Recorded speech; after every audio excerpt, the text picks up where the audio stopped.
Hello hello!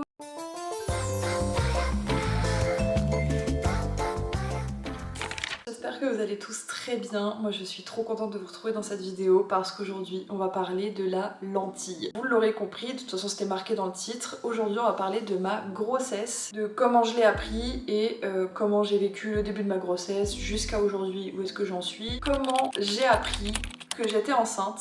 Alors c'est un petit peu particulier parce que comme je l'expliquais dans la vidéo bilan, j'ai appris ma grossesse au même moment où j'ai appris que j'allais perdre une personne que j'aimais énormément, enfin vraiment plus que tout. Donc ça a été très compliqué de combiner les deux nouvelles, mais aujourd'hui on y arrive petit à petit. Je ne suis pas là dans cette vidéo pour vous parler de la personne que j'ai perdue ni comment je fais mon deuil, etc. Mais je vais forcément devoir passer un petit peu par là pour vous expliquer un peu comment je l'ai appris. Simplement parce que je l'ai appris le tout premier week-end où cette personne a été hospitalisée. Voilà. Et donc si vous voulez, les premiers symptômes qui m'ont fait tilter, enfin qui nous ont fait tilter, c'est simplement parce que quand on est arrivé là-bas, le premier moment où j'ai posé un pied dans la chambre de l'hôpital de cette personne, j'ai eu des nausées de fou furieux, mais des nausées à ne plus rien pouvoir faire. Je vomissais, je pouvais quasi rien manger. Et au début, je vais pas vous mentir, je me suis vraiment pas posé la question de savoir si c'était ça ou pas. C'est qu'en fait, je me suis dit ok, c'est un choc émotionnel. Voilà, je déteste les hôpitaux. J'ai toujours fait en sorte de pouvoir les éviter. Là en plus, j'apprends que la personne la plus chère à mon cœur est hospitalisée. Donc c'est un gros choc émotionnel, mon corps réagit comme ça et tant pis, je fais avec. Sauf que en rentrant de ce premier week-end à l'hôpital, les nausées continuent. Un matin, je me lève et je vois que mon chéri a déposé sur le bureau un test de grossesse en se disant au cas où, sait-on jamais, comme ça on enlève cette possibilité. D'autant plus qu'on était full protégé, on ne l'attendait pas maintenant, donc on s'est posé aucune question. Enfin, sur le moment, on se dit bon, on va le faire pour être sûr, mais enfin, c'est sûr que c'est négatif. Et en fait, j'étais tellement sûre de moi que début de journée, j'ai pas fait le test, j'ai fait mes petites affaires comme d'habitude, je vais aux toilettes, je déjeune, je fais ma vie, machin. Et je fais pas le test, je m'en fous, je passe à autre chose, sauf que ça me reste dans la tête. Et du coup, mi-matinée, je me dis bon, faudrait peut-être que je tente. Et donc, vu que j'ai envie d'aller aux toilettes, je me dis bah c'est le bon moment. Et au moment où j'attrape le test de grossesse, j'ai mon instinct qui me dit celui-là, il va être positif. Je descends, je fais mes petites affaires, et alors là, j'ai le temps de rien. Vraiment, j'ai le temps de rien. J'ai même pas le temps de finir mon truc, de cacher le test et de me dire vas-y, je me filme pour voir si jamais c'est positif, comment je réagis, pour avoir une trace, etc. J'ai vraiment le temps de rien. Je le trempe, je le pose sur le côté, le truc s'affiche, positif. Pas le temps de réfléchir. Donc là, je me retrouve bien 5-10 minutes, le cul sur les chiottes, pantalon en bas des jambes, à trembler comme ça et me dire merde, qu'est-ce que je fais ? Je commence à paniquer comme jamais parce que première grossesse et en plus j'ai une peur bleue de l'accouchement, des hôpitaux. J'ai toujours fait en sorte d'éviter les opérations, donc là je me dis ok, si jamais je le garde il va falloir que je passe par toutes ces étapes. Donc je panique et en plus sur le moment je ne sais pas ce que je dois faire parce que vu que c'était pas prévu, on s'est pas renseigné. Donc je fais mes petites 5-10 minutes à paniquer, je finis par me rhabiller, me laver les mains, je monte les escaliers en courant pour aller jusque dans la chambre, j'attrape mon téléphone et j'envoie des messages à mon chéri pour lui dire écoute, je suis enceinte, je lui envoie une vidéo du test avec ma gueule en mode c'est pas une blague genre. Là il me répond écoute, on en parle ce soir à tête reposée quand je rentre du travail, vraiment on n'a pas su tous les deux comment réagir, le soir il est rentré, on savait pas du tout quoi faire, on a demandé de l'aide à sa mère et puis à partir de là on a commencé toutes les démarches, j'ai été voir une sage-femme, j'ai pris tous les renseignements, le seul bémol c'était que vu que tout s'est fait très vite, j'avais pris une sage-femme un peu trop loin et donc finalement quand on en est venu à la conclusion qu'on le gardait, il a fallu que je trouve rapidement plus près et donc en fait après tout s'est fait à l'hôpital, j'ai directement été suivie à l'hôpital, ils m'ont donné toutes les informations, on a fait les premières échos, on a entendu pour la première fois le petit cœur de la lentille. Garfilou, je sais que tu veux aller là-bas mais pour l'instant maman elle tourne une vidéo. Oui, non mais regardez-le.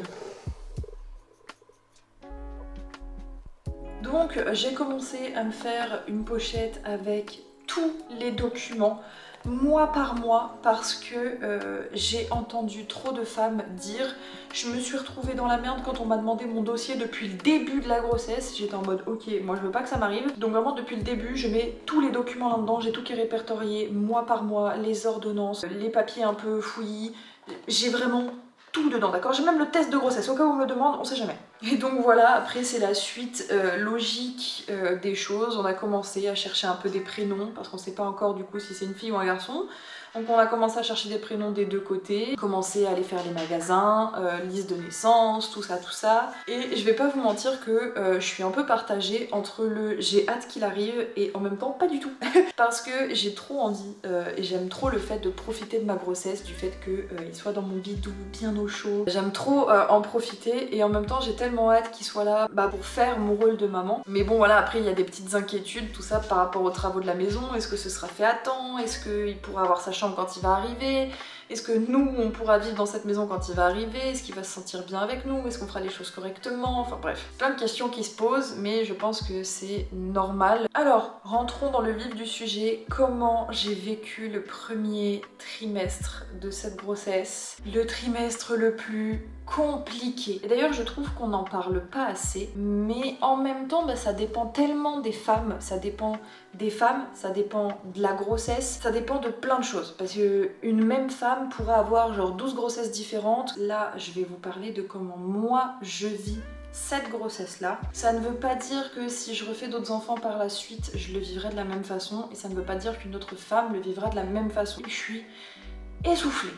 En fait, si vous voulez, avant que j'apprenne que je suis enceinte par les nausées, mes premiers symptômes étaient faire des cystites régulièrement. Vraiment, je crois que 2 fois par mois, j'avais une petite cystite. Elle passait très rapidement, mais ça me brûlait de temps en temps. Je faisais pipi tout le temps. Et c'était vraiment genre mes tout premiers symptômes, mais à ce moment-là, je me rendais pas encore compte que c'était parce qu'il y avait la grossesse et je le savais pas encore. Ensuite, c'est là qu'ont commencé les nausées et ça a été vraiment la pire chose de mon premier trimestre. C'est que là, j'ai vraiment une grossesse à nausées de fou furieux. J'ai passé tout mon premier trimestre à essayer je ne sais combien de boîtes de médicaments, à essayer je ne sais combien de dosages. J'en avais quand même, je vomissais, je mangeais peu. Vraiment, je crois même que j'ai perdu du poids sur le premier trimestre. Mais en même temps, j'avais mes premiers rendez-vous. Avec mon chéri, on parlait un peu de comment on allait l'annoncer aux gens. Je voyais mon petit bidou qui prenait de plus en plus de place. Je découvrais un petit peu chaque semaine comment bébé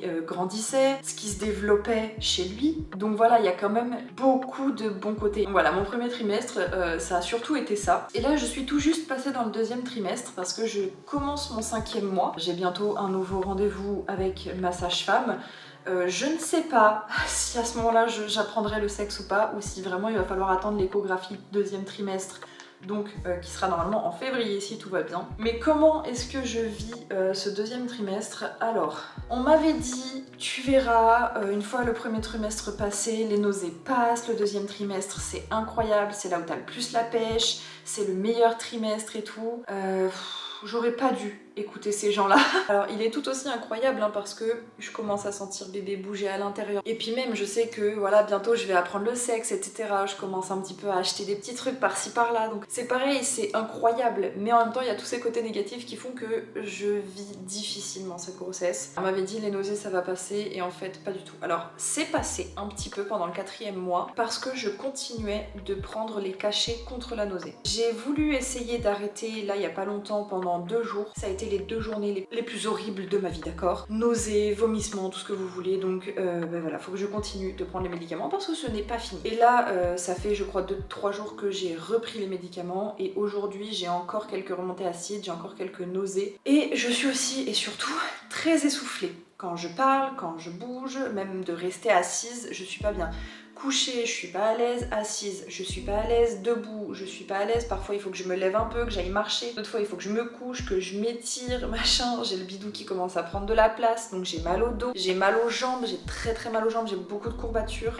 J'avais déjà des problèmes aux genoux avant la grossesse. Là, depuis que je prends du poids au niveau du ventre, c'est de pire en pire, mes genoux ne supportent plus le poids. Et pourtant, je suis à 5 mois et depuis le début de la grossesse, je crois que j'ai pris que 1,6 kg, quelque chose comme ça. Donc franchement, c'est pas énorme, hein. Donc voilà, douleur au dos et aux genoux, notamment aux genoux. En fait, voilà, quand je vais rester trop longtemps debout sans trop bouger, je vais avoir les jambes qui vont commencer à trembler, je vais avoir des faiblesses, je peux parfois même aller jusqu'à presque me casser la gueule parce que j'ai des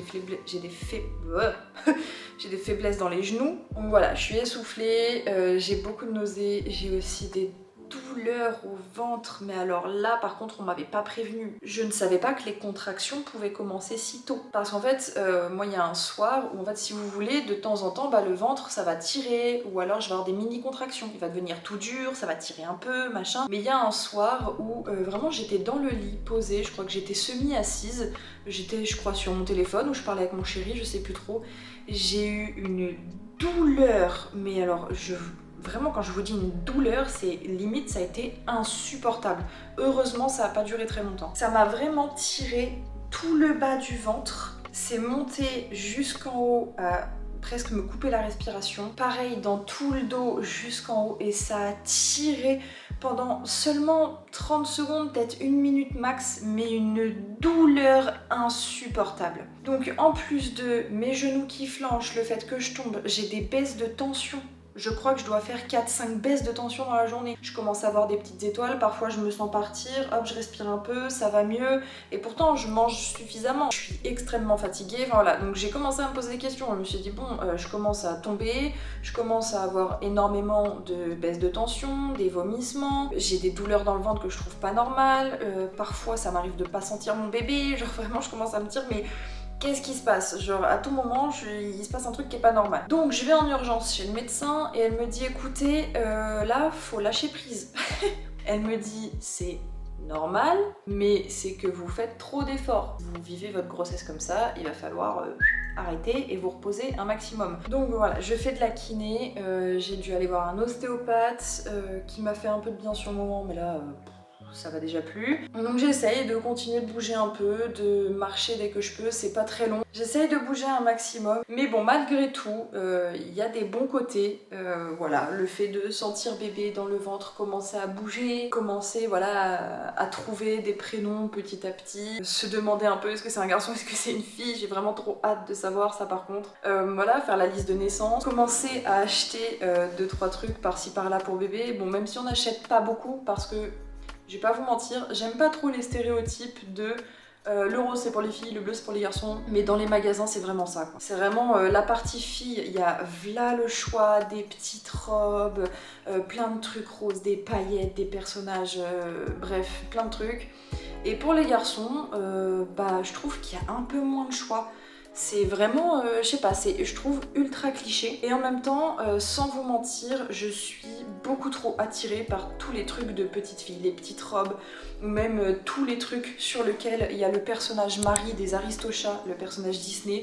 Vraiment, c'est un de mes personnages préférés, les Aristochats, c'est un de mes Disney préférés. Donc dès que je vois ça, j'ai envie d'acheter tout ce qu'il y a avec la gueule de ce petit chat. Mais du coup, malgré tout, on a déjà commencé à acheter 2-3 petits trucs. On a essayé de faire au plus neutre. Je vais d'abord vous montrer ce que ma belle-sœur a acheté. Il n'y a pas grand-chose pour le moment parce que évidemment, on n'a pas encore... le sexe ni du coup par défaut le prénom. Donc voilà, mais après je sais que par la suite on achètera sûrement plus de choses. De toute façon je vous montrerai un peu l'avancée des travaux, de sa petite chambre, d'immobilier qu'on a acheté, de ce qu'on nous offre au fur et à mesure, tout ça. Je vous montrerai un maximum. De toute façon je pense que là où je vous le montrerai le plus ce sera sur TikTok et sur Insta. Je vous ferai sûrement des petites vidéos haul ou des trucs comme ça. Et donc du coup les premiers vêtements c'est ma belle-sœur qui les a achetés. Elle les a achetés à Gémeaux. Alors elle en a pris un en 3 mois et un en 1 mois et un en 3 mois. Attendez je vous le montre d'un peu plus près. Il y a des petites étoiles avec un petit panda et marqué Hello juste là. C'est beaucoup trop mignon. Vraiment les pyjamas comme ça mais je craque pour les pyjamas comme ça, d'accord? Je sais pas trop si on va pouvoir lui faire porter. Je l'espère de tout cœur parce que c'est trop mignon et qu'en plus, voilà, c'est sa tata qui lui a acheté donc on espère. Mais en fait, comme c'est des pyjamas un peu chauds et que j'accouche, si tout va bien, début juin, ça va être un bébé d'été, en tout cas mi-saison, entre printemps et été, il va commencer à y avoir les grandes chaleurs, donc pas sûr qu'à 3 mois on lui mette un pyjama aussi chaud. Mais bon, on essayera d'aviser, de voir quand est-ce qu'on pourra lui faire porter. Peut-être que les soirs où il fait un peu frais, si on sort un peu, on lui mettra, on trouvera des moments. Et donc le deuxième en 1 mois, pareil, c'est un pyjama un peu chaud avec marqué mon bébé d'amour. Et c'est des petites rayures comme ça.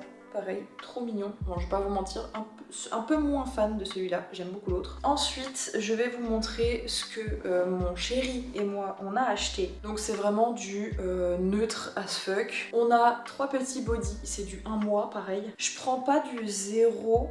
enfin du naissance parce que je me dis que s'il est un petit peu plus grand, il passera peut-être mieux dans du 1 mois, et au pire s'il est un peu plus petit, vaut mieux qu'il nage dans un vêtement plutôt qu'il soit trop serré. Et à tout moment je vous dis ça, il sort, il met du 3 mois parce que c'est un bébé mastoc. Mais je préfère partir sur du 1 mois, et donc du coup on a 3 petits bodys, un premier marron avec marqué Little Dreamer, un autre pareil quasi dans les mêmes couleurs mais du coup rayé, et le dernier trop mignon, celui-là vous avez dû le voir sur Instagram, ceux qui me suivent sur Insta, j'en ai fait une petite photo, un tout gris avec des petites étoiles. Je me souviens plus des prix exacts, mais pour 3 bodys, si je me souviens bien, c'est pas si cher que ça. Après il y a des trucs, je trouve qu'ils abusent un peu. Alors je vais vous montrer après, on a pris une gigoteuse, 20 balles la gigoteuse, franchement. Ensuite on a pris des petits chaussons comme ça. Alors ceux-là, là je vais pas vous mentir, parce que c'est du 0,3 mois je crois. Je vais pas vous mentir, on les a pris juste pour faire des photos, pour les mettre sur le bidon, ou pour faire des photos pour Instagram ou des trucs comme ça. Mais je pense pas qu'on lui mette parce que je suis pas trop chaud de mettre des chaussures à un petit bébé. Je sais pas trop jusqu'à quel âge c'est le cas, mais pour son développement, il paraît que c'est mieux de pas en mettre. Et étant babysitter, c'est quelque chose que je confirme. C'est pas ouf de mettre des chaussons ni des chaussures à un bébé. Donc voilà, ils sont trop mignons, mais on les a surtout pris pour les photos et au pire les mettre en décoration dans sa chambre par la suite. Ensuite, pour rester dans les vêtements, on lui a pris 2 petites paires de moufles, une blanche avec des petits points et des petits trèfles et une grise simple. Parce que pour la maternité, il me semble qu'on nous en demande, ou en tout cas que c'est conseillé, pour éviter que bébé se griffe avec ses ongles. Puis c'est genre Rikiki. Je suis désolée mais c'est trop mignon. Et c'est fou comme on se dit toujours c'est trop mignon, c'est tout petit à côté de nous et tout, mais en vrai je me dis que genre j'ai quand même ça dans le bide à la fin. Genre j'ai ça qui va sortir par... Ensuite on lui a pris un petit doudou, trop kiki, c'est un petit lapin avec des petites étoiles. Ça les doudous, je vais pas vous mentir que je vais sûrement faire de la surconsommation et qu'il va sûrement en avoir 3 tonnes parce que je suis pareil, j'ai 3 tonnes de doudous que j'ai toujours gardé et j'adore les doudous. Ensuite un petit pyjama comme ça, tout simple, il est juste blanc avec des petits points un peu comme ça, tout simple. Pareil, c'est un pyjama un petit peu chaud en 1 mois, mais j'ai craqué, il est trop mignon. Et puis c'était un des seuls qui vraiment était neutre sans être dans le fade en fait. Parce que je trouve que tout ce qui est neutre, ça va être gris ou marron ou... Et je trouve ça fade. Désolée pour les beige moms, ceux qui veulent des chambres ultra neutres et tout machin. Moi la chambre de mon enfant, il y a des chances que ce soit Disney et qu'il y ait de la couleur partout. Hein. Et ensuite une petite gigoteuse, donc la fameuse à 20 balles en 0,3 mois. Donc je me dis qu'à tout moment, en plus elle est bras nus, peut-être que ça peut le faire. Après, sachez que ce que la lentille ne mettra pas, on le donnera sûrement ou alors on le vendra à tout petit prix sur Vinted ou quelque chose comme ça. Ensuite, alors ça je suis trop fan, on lui a pris un album de grossesse, Le Petit Prince. Genre, je suis désolée mais il est trop beau. Et dedans il y a plein de pages décorées, un peu style scrapbooking, qu'on peut remplir avec des informations, des photos. La dernière chose, c'est ma belle-maman qui nous a offert un gâteau de couche pour Noël. Alors oui, dit comme ça, un gâteau de couche... Alors je vais essayer de vous mettre une photo quelque part. Vous l'avez sûrement pour certains déjà vu sur Instagram parce qu'il me semble que je l'ai mis dans le carrousel d'annonces de grossesse. Donc il y avait un gâteau de couche, mais du coup là je l'ai plus parce qu'on l'a un peu défait pour faire des jolies photos et récupérer un petit peu ce qu'il y avait dedans. Et donc dedans, en plus des couches, il y avait aussi des pipettes de sérum phi par-ci par-là. Il y avait des espèces de petits, je sais pas, je dirais des accroches porte-manteau, des trucs comme ça, en forme de nuage gris. Pareil, vu que c'est du neutre, le gâteau de couche était full gris. C'est pour ça que j'ai hâte qu'on sache le sexe parce qu'après ce sera beaucoup moins neutre. Et j'ai hâte. Il y avait une petite tétine aussi comme ça, avec une petite baleine, un petit phoque, je sais pas trop. Ça a l'air d'être un petit phoque, bébé phoque, avec des petites étoiles. Pareil, blanc et gris. Il y avait un petit lapin blanc comme ça, trop mignon, enfin blanc crème un peu, et un petit biberon avec des nounours. Là on voit pas très bien, Voilà, je crois que j'ai dit l'essentiel. Si j'ai oublié des choses ou si vous avez des questions, s'il y a des choses que vous voulez savoir ou que vous pensez que j'ai pas assez abordé dans la vidéo, n'hésitez pas à venir me demander. De toute façon, je referai sûrement une vidéo parce que je suis qu'à 5 mois, donc je suis à mi-parcours, donc il y aura sûrement une vidéo de fin de grossesse, une vidéo d'après-grossesse, en postpartum, je sais pas trop comment on va se goupiller tout ça, il y aura sûrement d'autres vlogs. J'espère que la suite se passera un petit peu mieux que ces 2 premiers trimestres, ou en tout cas le premier trimestre et ce début de deuxième trimestre. Je vous tiens de toute façon au courant de la suite sur les autres réseaux et dans les prochains vlogs. En attendant, je vous souhaite de passer la meilleure journée de votre vie avant demain. Bisous!